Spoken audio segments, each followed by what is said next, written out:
Good morning from Panhandle Outdoors, America's only daily outdoor TV show. Your source for fishing, hunting, and information for folks who enjoy the great outdoors. Now sit back, relax. It's Panhandle Outdoors. Good morning, folks. Welcome to Panhandle Outdoors. I'm Winston Chester. I'm glad you're here with us on this Monday morning. Got some special guests here in the studio, but first, let's take a look at our weather. Brought to us by Gulf Coast Air Conditioning, Drew Pollard, and hard-working crew taking care of our everyday comfort needs. And today's going to be comfortable. A high of 76, a low of 66. So really nice weather today. Maybe a little bit of rain coming in the middle of the week, but just so it don't come on the weekend, we'll be okay. But it's going to be a nice week. The water temperature at the end of the pier is right at 67 degrees, and it's going to be, we talked about it on Friday's fishing report, there's going to be some fish caught this week. The Monday moon forecast brought to us by Panama City Coca-Cola. We had that full moon last week. Last Monday night was a full moon, so we're down to a half moon. It's on the waning stages. We'll have a new moon next Monday or Tuesday. I have to check the chart. So the moon is working with us, and then next week when that moon starts building up, that dark nights and all, it's going to be special, some special bass shenanigans going on. Our tide chart brought to us by Kent Forest Lawn. Good tides today, good tides all week, and I just looking up, it looks like good tides all month long. We're looking at a low this morning at 218 and a high this afternoon at 255. Let's take a break. We'll come back with our special guest.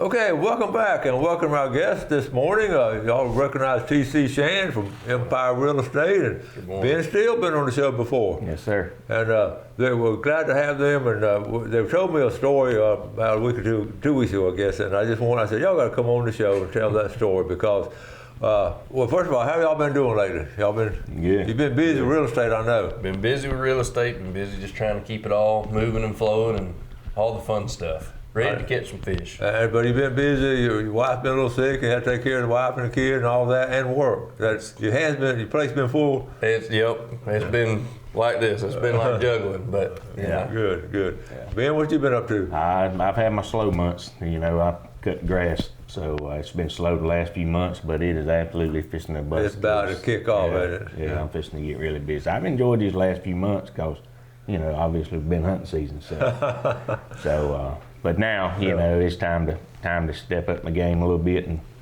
get them blades changed out and get ready to go.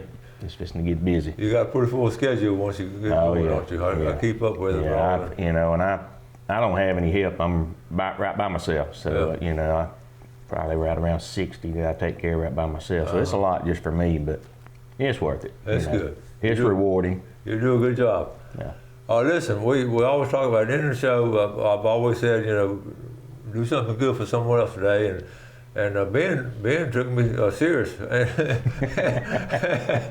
And this story is really fascinating. So we got to go back to around. You were on the show that particular day. That particular morning. So Ben, you started off about it. They hunt together and had this lease up here. So let's tell the story. You put the.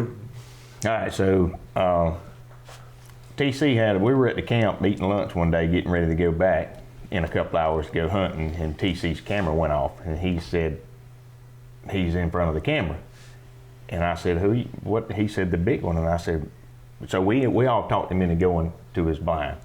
So he got over, he snuck all the way in and actually seen this deer and almost got a shot at him.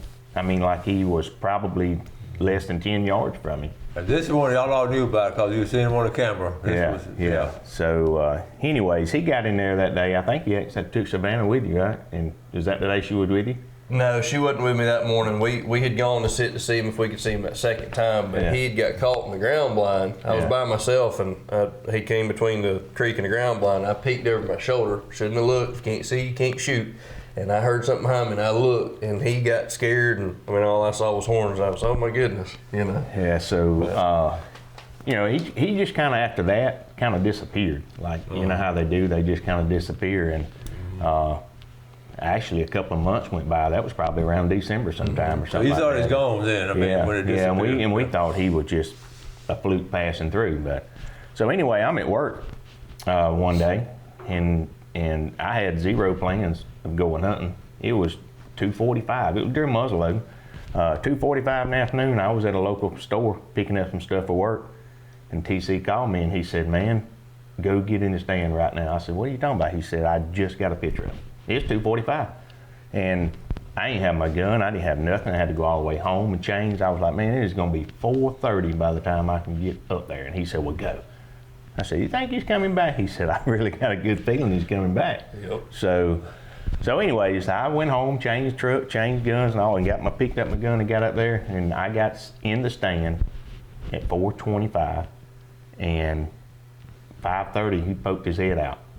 And, you know, I mean, he told me, he said, sneak in there because there's already going to be some deer in there. So I snuck in, looked good as I could, and got in there. And there was already a nice buck in there with a couple of does. And the area down on the edge of the creek is so tight. I mean, it's not really, if you're sitting in the stand looking at it, it's probably not as big as your truck. It's a tiny, tight spot. So anyways, I got in and got situated, and them deer were there, didn't pay me any mind. And after a while, they just kind of fed off. And then about 5:15, the doe come in, and she was by herself. And she started acting, you know, how fidgety the way they do when got company coming. And so anyways, he poked his head out. When that doe run off, he poked his head out and stretched it way out like he was trying to smell her or whatever. And, you know, the rest is history pretty much. You know, when I shot, you can't see because of all the smoke. Yeah. So I shot, but I heard the bullet hit him. So I had no idea which way he went or anything. So I immediately called TC and I said, check your camera and make sure I just shot the right buck. And he checked his camera and he said, hell yeah, I'm on the way back. I'm on the way back. So anyways, so I called him, called my wife, my brother, and we all just met up at the truck. I didn't even go down there and look for blood or anything. So we go down there and, you know, it was so sandy from all the you know, like hundreds of deer in there that we couldn't tell which way he went or nothing. But we were all standing there trying to figure, we seen blood, so we knew I'd hit him. And all of a sudden, we just started smelling this deer. I mean, like he was close. So TC just started walking the way that we smelled him, and he wasn't 20 yards up the trail. Wow. Yeah, and you know, and then the party was on. You know, that's right. Now, here we got a picture of it right here. So, TC, you and Ben are good friends. Absolutely. I'm telling you. That was a big buck right there. I'll tell you the funny thing about that too is when we were texting about it, you know, I'd called him and said, hey, you know, you need to go do this, and he's texting me when he's in the stand, and you know, he's like, you sure he's gonna come back? And yeah, I've told you about this spot before. That's the one where all the does come, and it's just, you know, I feed the heck out of them. When you get in there, you get in there. When you get out, you get out. But he had texted me and he said, I said, what are you seeing? He said, all the deer disappeared, but the squirrel's here. I texted him back, what I say, get ready. Get ready. And he's like, what? I was like, if the squirrel's there, the buck's coming. That's a good point. It wasn't just a minute. Yeah. Boom. Well, what a great story about a friend to stay in touch. And here it is 2:30 in the afternoon. Yeah. And, you know, normally we got to go home, get all the stuff and all, you just won't go. So you were insistent that he go. You told him to go. I was sitting there, like I said, we were, you know, here that morning shooting a show, and then I'm sitting at the office, and I was like, man, I really wish I had time to go to the woods. And that camera went off. I had Jessica Wilson and somebody else sitting across the table from me. I showed him, and I was like, somebody's got to go kill him. So I called Ben, and Ben got his opportunity. Yeah, made it happen. You know, and good friend. Most people would not have ever done that. You know, there's a few people in the world that would let somebody go shoot that kind of buck out of there. We do something good for someone today, and you took it for real. Yeah, Let's take a quick break. We'll be right back.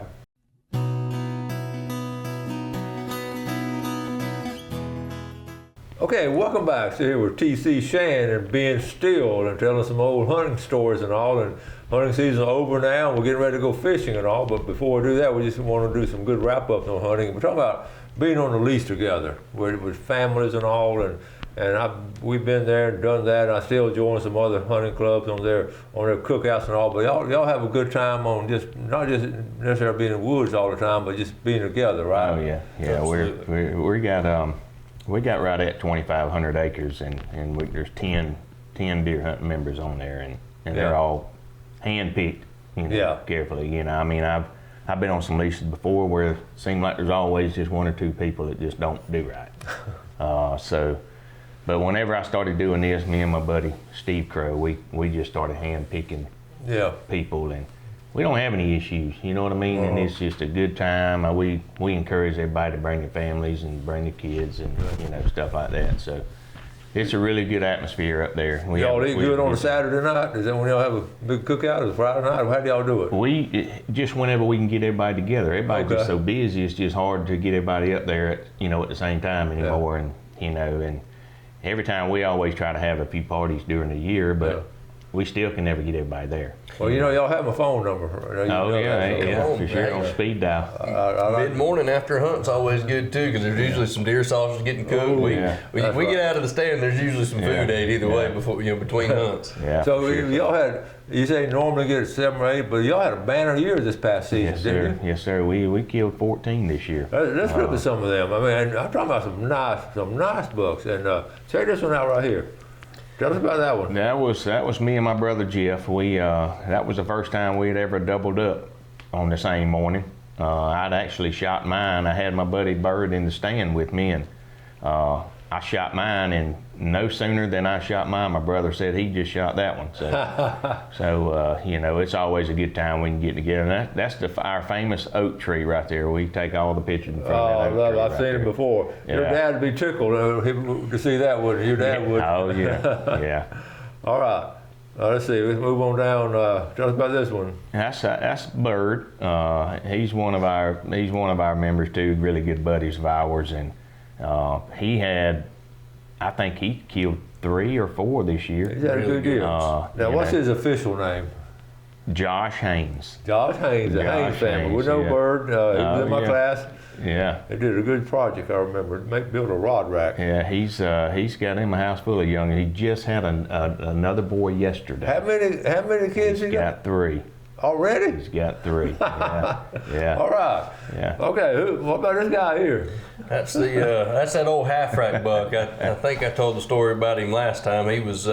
We went in, and everybody said, "Hey, we're gonna take him out this year." We'd been watching him, see what he would turn into, or see if he'd square back up. And I went in, and he came in with a real nice 8-point. And I told everybody if I saw him, I was gonna take him out. So I couldn't make a liar out of myself. I took him instead of a pretty nice 8. So. All right. That's a good one. Yeah. Yeah. Tell us about this one. That's Bird, one of his 8 points he killed. He was tagged out in bow season, like the first couple of weeks of the season. Yeah. He'd done all his work during bow season, and that's his beautiful wife, Miranda, and their babies. Okay. Good job. That's another 8-point that I killed on the power line. I do most of my sitting on the power line. That's it's a hard place not to go sit. Now you got all these. You got 2,500 acres. Y'all got all these bucks. Yeah, yes, sir. That's Avery Adcock, and that is his first buck that he's ever killed in his life. Oh, cool. Yeah. That was one afternoon we were up there. It was I think it was the last weekend we were going to shoot those, 15th of January, and he texted me and said I shot a small doe, and I said, well, good for you, congratulations. We heard him shoot like a minute later, and he said I got my first buck. So that was Avery's first buck. He was pretty excited. If you know Avery, you know how excited he can be. That's cool. Yeah. All right. A tall rack. Tall, a little bit of mass to him. That was that one. I was at work that day, about a mile down the road, and he had popped up on camera, a handful of times, and I said I was gonna sneak in and get him, and I did. He was one of the ones that kept coming back. Yeah. Kept every time, same way as the one I shot. When they come in there for whatever reason, they feel comfortable and keep coming back. Yeah. Okay. Well, y'all smart about hunting. You don't drive around and all that. You sort of just keep it pretty quiet in there. Yeah. And that's the key to it. And of course, that's the trophy. Yeah, that's the good one. All right. And just some different pictures of him. Oh, Was I fine? that's a fine deer. It sure is. I remember seeing these. Okay, I think I covered all of that. So y'all normally get 7 or 8. How many you get this year? 14. You almost doubled it. Yeah. What do you attribute that to? I really don't know. I think that maybe finally all of our neighbors might be on the same page with us and letting some smaller deer walk or whatever like that. So That's a good point. The people to the south of us, for as long as we were there up until last year, their rule was 3 on one side. So, they could basically shoot 6 points or whatever. But our rule was 8 point. So, but we got a lot of small 8 points that don't need to be shot. You know what I mean? Just because the rule says 8 point or better don't mean shoot any 8 points you see, because there's a lot of them that need to be let go.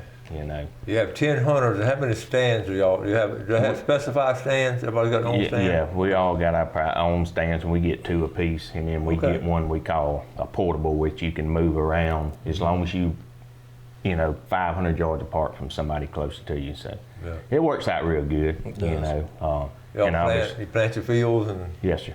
Yes, sir. And we plan a dove field every year too, and have dove hunt early in the year, and that's always a lot of fun. Yeah, that's always a lot of fun. Yep. Y'all are doing it right. Yes, sir. We'd love to have you up there sometime. I'm gonna get up there now. You said the word dove, my ears perked up a little bit. There you go. There you go. You can be my guest, and you'll be the one I bring with me. Okay, all right. It's a deal. Y'all heard it now, didn't you? Okay. Let's take a final break. We'll be right back.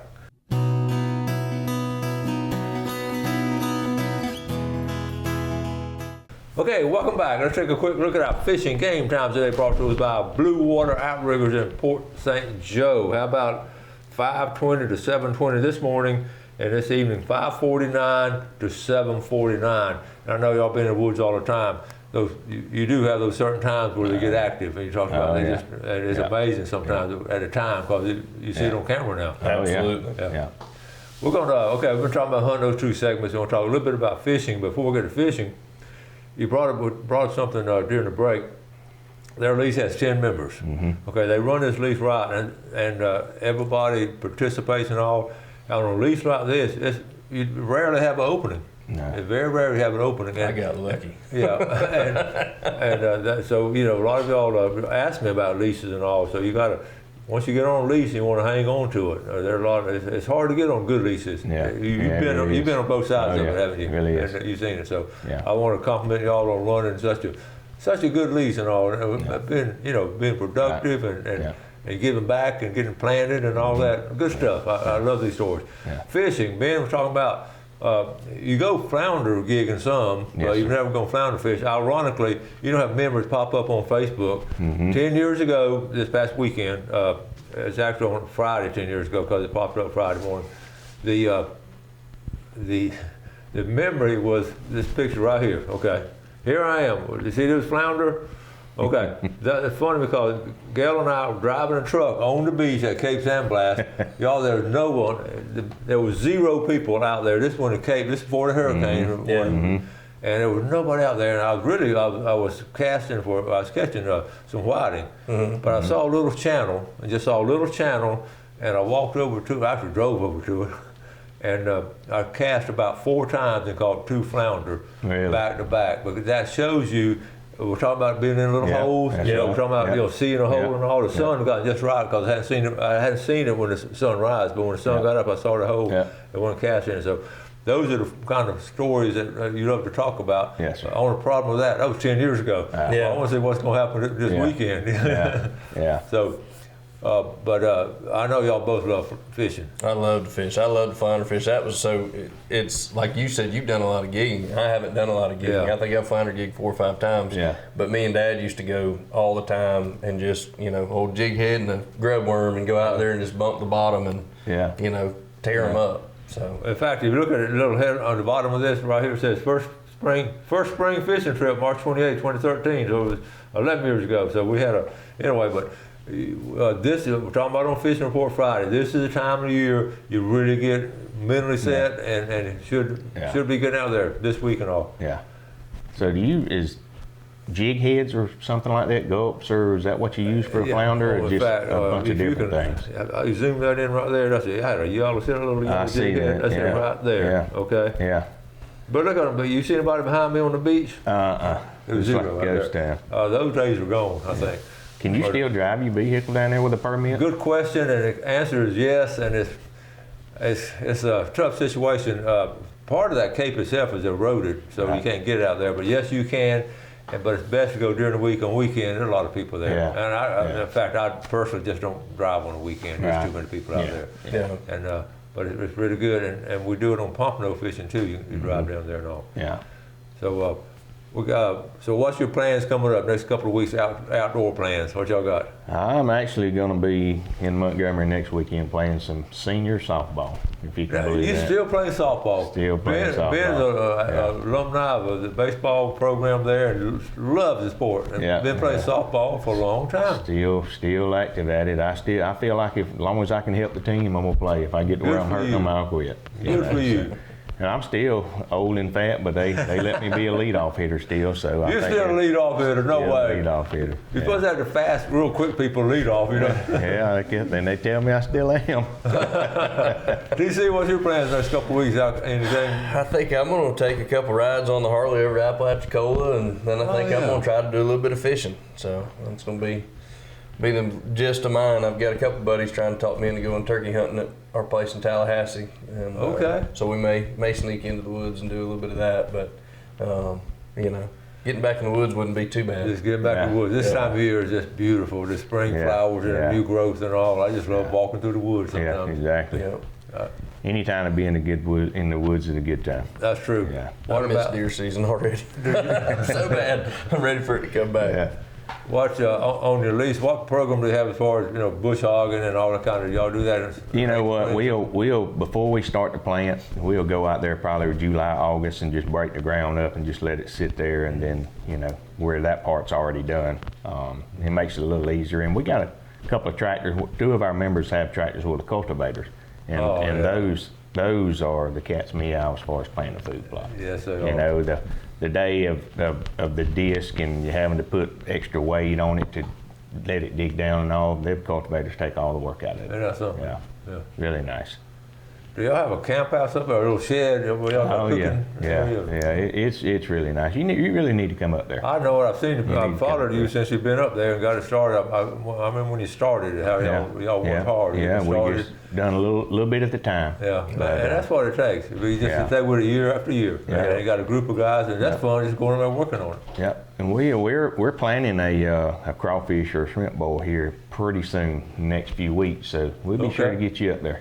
Okay, we'll come there with a camera and an empty plate, so we'll try to fill up both of them. Yeah, maybe we have to have some friendly long range competition with some rifles too. We can do that too. Yeah, we got a rifle range right beside the camp, so we have some little friendly sniping competitions and stuff too. Oh, that's cool. Yeah. That's cool. Well, after we put a show together, didn't have anything planned but a couple of pictures. Now, isn't it amazing how time flies? Yeah, it sure is. DC, again, I want to thank you for sponsoring the show and your business and any kind of real estate needs. Y'all get with them. I know y'all are busting out. I've seen it. We're having fun. That's been the biggest thing with all of it is we're having fun with it. We're helping people, and I get to go see some very amazing properties. Lots of woods, lots of water. It's amazing. And I've actually had a few people call me from when I was on the show last time that have had me come out. So thank y'all and thank you. It's been really cool to meet some of these people that are like-minded and like to hunt and fish. Like us. There you go. Yeah. And when you show up, they're just it's different. So thank y'all. Okay, I got to wrap it up. Y'all do something good for someone else today, like these guys do. Have a great day, enjoy the outdoors, and take care of it. God bless. Thanks for watching America's only daily outdoor TV show, Panhandle Outdoors with Winston Chester, featuring hunting, fishing, and other activities and information to help you enjoy the great outdoors. Join us next time for Panhandle Outdoors.